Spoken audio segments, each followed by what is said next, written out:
ഇന്ന് ഞാൻ ഉണ്ടാക്കാൻ പോകുന്നത് കേബേജ് വറുത്തതാണ്. ഇതിനായി കേബേജ് ചെറിയ കഷ്ണമായി മുറിച്ചിട്ടതും ഒരു പാനിലിട്ട് അതിലേക്ക് ചെറിയ കഷ്ണം ഇഞ്ചി, അത് ടേസ്റ്റൊന്നും ഉണ്ടാവില്ല, എന്നാൽ കേബേജിൻ്റെ ഒരു മണവും ഉണ്ടാവില്ല. അതുപോലെ തന്നെ 1/4 കഷ്ണം ഉള്ളിയും 1 ടീസ്പൂൺ മുളകും 1/4 ടീസ്പൂൺ മഞ്ഞളും 1 ടീസ്പൂൺ ഉപ്പുമിട്ട് നന്നായി കൈകൊണ്ട് യോജിപ്പിക്കുക. ഇതിലേക്ക് കുറച്ച് വെള്ളവും ചേർക്കുക. ഒരു സ്പൂണ് ചേർത്താൽ മതി. ചില കേബേജിൽ വെള്ളം ഉണ്ടാവും. നന്നായി യോജിപ്പിച്ചതിന് ശേഷം കുറച്ചുകൂടി 1 സ്പൂണും കൂടി വെള്ളം ചേർത്ത് ഹൈ ഫ്ലെയിമിൽ അടച്ചു വെച്ച് വേവിക്കുക.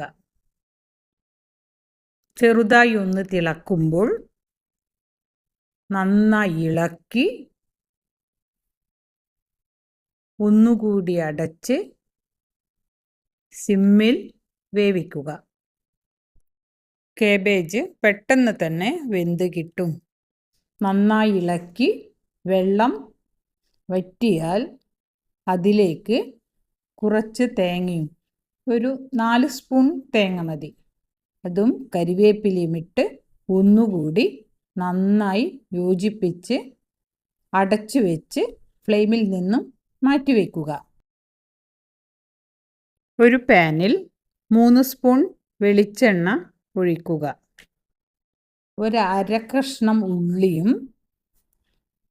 കറിവേപ്പിലയും, ഉള്ളി നന്നായി ഫ്രൈ ചെയ്തെടുക്കുക. ഒരു ബ്രൗൺ കളറ് ആവുന്നത് വരെ ഫ്രൈ ചെയ്ത് വെച്ച ഉള്ളി കേബേജിലേക്ക് ചേർത്ത് നന്നായി യോജിപ്പിക്കുക. ഇപ്പോഴും ചെറിയ ഫ്ലെയിമിലാണ് കേബേജ് ഉള്ളത്. നന്നായി ഇളക്കി യോജിപ്പിച്ച് തീ ഓഫാക്കി ഒന്നുകൂടി അടച്ചു വെച്ച് ഒരു 2 മിനിറ്റ് അടച്ചു വെക്കുക. നല്ല ടേസ്റ്റാണ്. ഇത് ചപ്പാത്തിയുടെയും ചോറിൻ്റെയും കൂടെ കഴിക്കാം.